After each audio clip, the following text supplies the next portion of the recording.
آداب بانگی درہ میں ایک بار پھر خوش آمدید. آج گلگت میں ہم نے 15 لوگ مار دیے, نہ جانے کیوں. اس کے ساتھ کراچی میں بھی وہی ٹینشن موجود ہے, وہ بھی نہ جانے کیوں. صدر صاحب کہتے ہیں سب خیر ہے, رحمان ملک صاحب بھی کہتے ہیں سب خیر ہے. اب میں کچھ دیر پہلے شکایت سن رہا تھا کہ وہ رینجرز کیوں نہیں کام کر رہے. جب گورنمنٹ عوام سے پوچھے کہ رینجرز کیوں نہیں کام کر رہے, یہ بڑی تشویشناک سی بات ہے. حافظ سعید صاحب جو ہیں وہ ان کا شوشہ آج امریکہ نے چھوڑ دیا, یہ بھی بڑی انٹرسٹنگ سی بات ہے. جب صدر زرداری نے انڈیا جانا تھا تو ممبئی میں اٹیکس ہو گئے تھے. آج جب صدر زرداری صاحب نے جانا ہے تو امریکہ نے شوشہ چھوڑ کے ایک نئی ٹینشن کریٹ کر دی. ادھر سے وزیر اعظم جو ہندوستان ہے ان کا بیان آ گیا کہ میں تو پاکستان کے کسی معاملے میں بات کرنے میں انٹرسٹڈ نہیں ہوں, پہلے حافظ سعید تو نپٹائی ہے. تو ممبئی اٹیکس پھر ہم پہ الزام کیوں ہیں؟ وہ بھی شاید ایسی کسی نے کیوں گے جس نے آج حافظ سعید صاحب کا شوشہ چھوڑا. حافظ سعید صاحب کا ہندوستان سے کیا تعلق ہے مجھے نہیں پتا, کوئی خاص بات ہے تو وہ کرتے رہیں. لیکن اگر ہندوستان پاکستان کی صلح کروانا مقصد ہے, اگر علاقے کو سٹیبلائز کرنا مقصد ہے, اگر ریجن کی ڈیولپمنٹ مقصد ہے, تو ایسی ایسی چھوٹی چھوٹی باتیں اگر غور سے دیکھی جائیں تو صاف ظاہر ہے کہ کسی کا ایسا کوئی مقصد نہیں ہے. مقصد کیا صرف پاکستان کو برباد کرنا ہے یا نہیں, اور کیا ہماری حکومتیں اس کام میں ساتھ دے رہی ہیں یا نہیں, اس پہ بات کریں گے. اپوزیشن کا رول ادا کر رہی ہے یا نہیں, اپوزیشن کے ساتھ ساتھ وہ لوگ جو گورنمنٹس ان ویٹنگ ہیں وہ کیا کر رہی ہیں, اس کی بات کرنی ہے. لیکن جس لیول پہ احتجاج ہو رہے ہیں اس وقت پاکستان میں چاروں طرف, یہ لیول پہلے بھی کئی بار آیا ہے. اس 4.5 سال میں تقریباً 2 یا 3 بار یہ لیول آ چکا ہے ہنگاموں کا. پھر بات تھم جاتی ہے کسی نہ کسی طرح. لیکن ماضی میں اگر 20-25 سال پہلے جائیں, 15 سال پہلے جائیں, 20 سال پہلے جائیں, جب ایسا ہنگامے ہوتے تھے تو حکومت گر جایا کرتی تھی, اور یہ فائنائٹ ہنگامے ہوتے تھے. ہڑتال, احتجاج, شٹر ڈاؤن ہوتے ہوتے ہوتے بلڈ اپ ہوتا تھا اور حکومت اتر جاتی تھی. لیکن اس بار اتنی بار یہ ہوا ہے حکومت کہیں نہیں جاتی. اللہ کرم ہے, جمہوریت کا تسلسل ہے, رہنا بھی چاہیے بھائی, چاہے جمہور کا تسلسل ہو یا نہ ہو, جمہوریت کا تسلسل ہونا چاہیے. اور تمام قوتیں جمہوریت کو سنبھالے بیٹھی ہیں. جمہور کا قتل عام ہو اس کی خیر ہے, وہ جمہور میں کیا رکھا ہے, ویسے بھی اس نے کون سے ووٹ دے دینے, نالائق لوگ ہیں, ووٹ ڈالتے نہیں پھر کہتے ہیں جمہوریت جمہوریت. یہ عوام کا قصور ہے, اس میں حکومت کا کوئی قصور نہیں. خاص طور پہ پیٹرول کے معاملے میں بڑی مجھے خوشی ہوئی. کتنے میں خاص 8.5 یا 6.5-7 روپے بڑھا کے 2-2.5 روپے کم کر دیے. واہ بھیا واہ.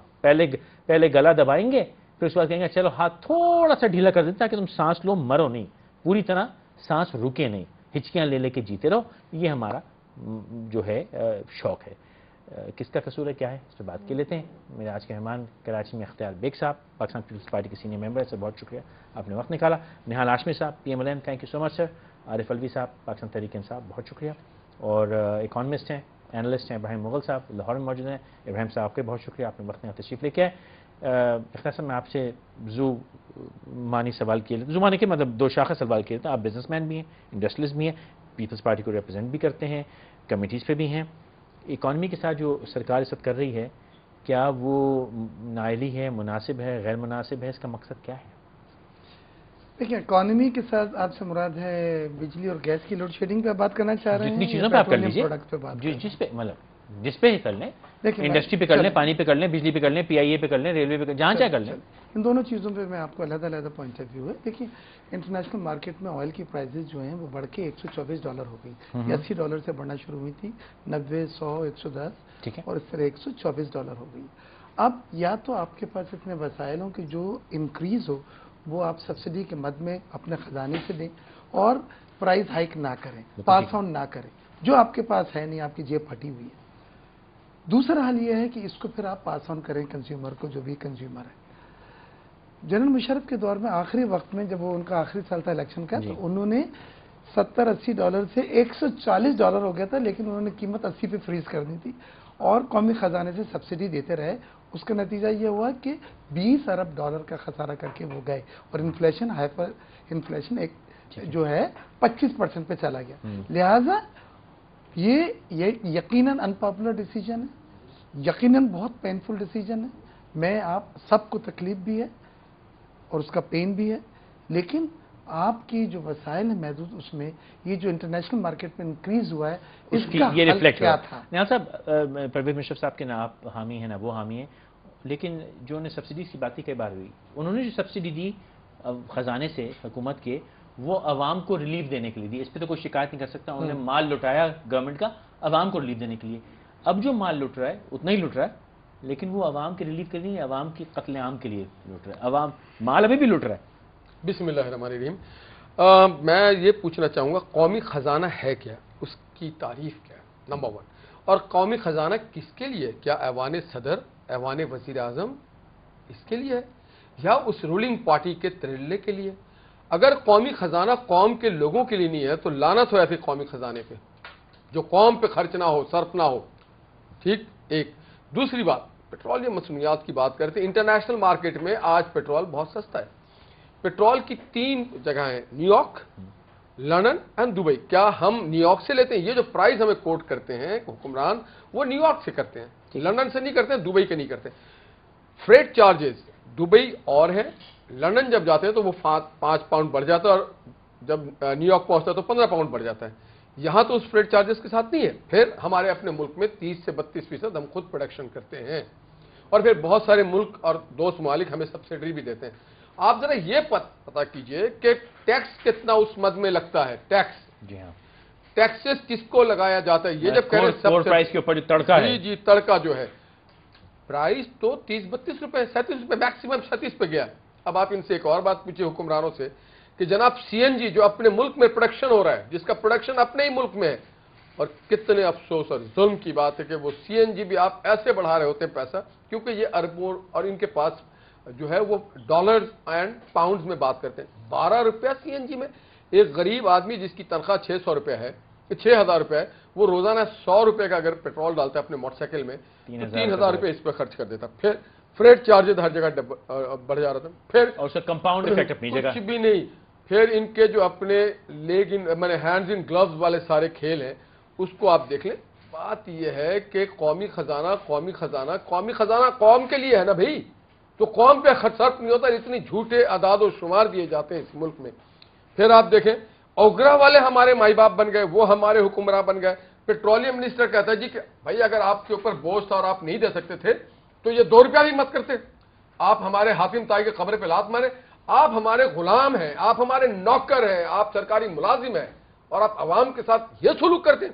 آج میں نے کراچی میں دیکھا ہے کہ رحمان ملک اور سرکاری افسران جس انداز میں 20 گاڑیاں لے کے جاتے ہیں، اس کے پیٹرول کا خرچہ ہم پے کرتے ہیں، رحمان ملک نہیں کرتا، کسی کے باپ کے گھر سے نہیں آ رہا ہوتا ہے. تو اس ملک کے عوام جو کہ بسوں کے چھت پہ لٹکے ہوئے ہوتے ہیں، وہ پے کرتے ہیں ان کے ان گاڑیوں کے پیسے، اور پیٹرول اور ڈیزل اور CNG واٹ سو ایور. اور انہوں نے ایک نیا نوٹیفیکیشن آیا کہ جی اگر انرجی کرائسس ہے تو ایوان صدر، ایوان وزیر اعظم اور سرکاری عمارتوں پہ اور دفاعی اداروں میں جناب پاور کی جو سپلائی ہے وہ برقرار رہے گی، کوئی لوڈ شیڈنگ نہیں ہوگا. ابراہیم صاحب، اکانومی کے ساتھ جو ہو رہا ہے، آپ سمجھتے ہیں کہ گورنمنٹ مجبور ہے، انٹرنیشنل آئل ٹیرفز ایسے ہیں یا بدعنوانی ہے؟ فیصل بیٹھے ہوئے ہیں، مرزا اختیار بیگ صاحب بھی، نہال ہاشمی بھی بیٹھے ہیں، اور عارف علوی صاحب بھی بیٹھے ہیں. سب کو میری طرف سے السلام علیکم ورحمۃ اللہ. وعلیکم السلام. اچھا، میں خصوصاً میری گزارش مرزا اختیار بیگ صاحب سے ہوگی کہ مرزا صاحب کسی نے جان نہیں لے لینی. میرا خیال ہے کہ اب اس حکومت کا بھی آخری سال ہے، اور اگر آخری عمر میں ہی سچ بول لیا جائے تو پھر بھی چلو all is well that ends well. یہ میں اخبار پیش کر رہا ہوں فیصل کل کا. اس میں 2 چیزیں بڑی واضح ہیں. ایک چیز واضح یہ ہے، تاثر یہ دیا گیا ہے کہ اس خطے میں پیٹرولیم پروڈکٹس کی امپورٹس پاکستان اپنی ضرورت کی 85% کرتا ہے، جبکہ دوسرے ممالک اس سے کم کرتے ہیں. اور اس کا سچ یہ ہے کہ China is producing 1% of its total need, 99% that is importing. دوسری چیز پھر یہ دوسرا سینٹنس یہ ہے، آپ دیکھیں نا، میں اگر ٹیکس پیئر ہوں تو میرے ٹیکس سے اس اشتہار پر لاکھوں روپے گئے ہوں گے. اور جھوٹ کا پلندہ کیا ہے، آج بھی پاکستان میں تیل کی قیمت تیل درآمد کرنے والے ممالک سے کم ہے. اب میں ایک مثال دے دیتا ہوں. اگر مرزا صاحب جھوٹ ہو تو میری گردن صبح دبوچ لیں. بھارت فون کریں، آج بھی بھارت میں ڈیزل جہاں 52 ارب لیٹر ڈیزل بکتا ہے، پاکستان میں تو سالانہ ہمارا یوز 9 سے 10 ارب لیٹر کا ہے، پیٹرول 4 سے 5 ارب لیٹر کا ہے. فیصل میں کہنا چاہتا ہوں، اگر بھارت میں آج بھی پیٹرول ان کے 41 روپے لیٹر ہو، ہمارے 76 یا 78 روپیز بنتا ہو، کیونکہ ان کا روپیہ 1.89 کے ایکول ہے. اب وہ ملک ہمارے روپوں میں 76 روپے میں ڈیزل دے رہا ہے، ہم 108 روپے کی بات کریں اور پھر اس سے جھوٹ یہ بولیں کہ جی ارد گرد کے ممالک سے ہم رعایت بھی دے رہے ہیں، گویا ایک چور بھی ہے، دوسرا چلاکی بھی کرتا ہے۔ اب میں تھوڑی سی عرض اور کر لوں، یہ بڑا ببانگے دہل انہوں نے کہا، مرزا صاحب کا بھی میں نے ایک دن بیان سنا، یس کہ جی بھارت کو موسٹ فیوریٹ نیشن قرار دے دیا جائے۔ زرداری صاحب ہمارے صدر ہیں، قابل احترام ہیں، وہ 8 تاریخ کو اگر بھارت جا رہے ہیں تو 2-3 کام کر رہے ہیں۔ پہلا تو یہ کرے کہ منموہن صاحب سے کہیں جی سردار صاحب بہت لمبی جنگ لڑ لی، نہ آپ کو کچھ ہوا بچا نہ ہمارا کچھ بچا، آئیں یو این او کے ریزولوشنز کے مطابق کشمیر ڈسپیوٹ سیٹل کر لیتے ہیں۔ دوسری چیز 1961 کا معاہدہ پانی کا آپ نے بھی دستخط کیے ہیں، ہم نے بھی دستخط کیے ہیں، آئیں اس کو اس کی روح کے مطابق نافذ کر دیتے ہیں۔ تیسری چیز انہیں یہ کہیں کہ چونکہ ہماری اکانومی بڑی شیٹر ہو رہی ہے، ہم بڑی مشکل میں ہیں، آپ ہمیں سالانہ 10 ارب لیٹر ڈیزل یہ جو 41 روپے میں بیچ رہے ہیں واگا بارڈر کے ذریعے بھیج دیا کریں۔ فیصل ہوگا پتہ کیا؟ اب آج اگر میرا ڈیزل 107-8 روپے ہے، اگر یہاں وہ ڈیزل 76 یا 80 روپے میں آئے گا، 30 روپے لیٹر کا جب وہ سستا ہوگا، 9 سے 10 ارب لیٹر ڈیزل پر قوم کو 270 سے 300 ارب روپے کا ریلیف ملے گا۔ اور عمران صاحب اس کا کمپاؤنڈ ایفیکٹ اس سے کہیں زیادہ ہوگا، جو ایڈڈ کاسٹ آف لیونگ کم ہوگی۔ تھوڑی سی بات سن لیں جی اچھا، مرزا صاحب نے جنرل مشرف کی بھی بات کی، میں ویسے ایمانداری کی بات کہتا ہوں، ہم سب نے کمروں میں جانا ہے اور استغفار بھی کر لیں۔ جب جنرل مشرف کا آخری دور تھا تو ایک پاکستانی 21,000 روپے کا مقروض تھا، 6 افراد کا گھرانہ 124 یعنی کہ 1,24,000 یا 1,30,000 روپے کا مقروض تھا۔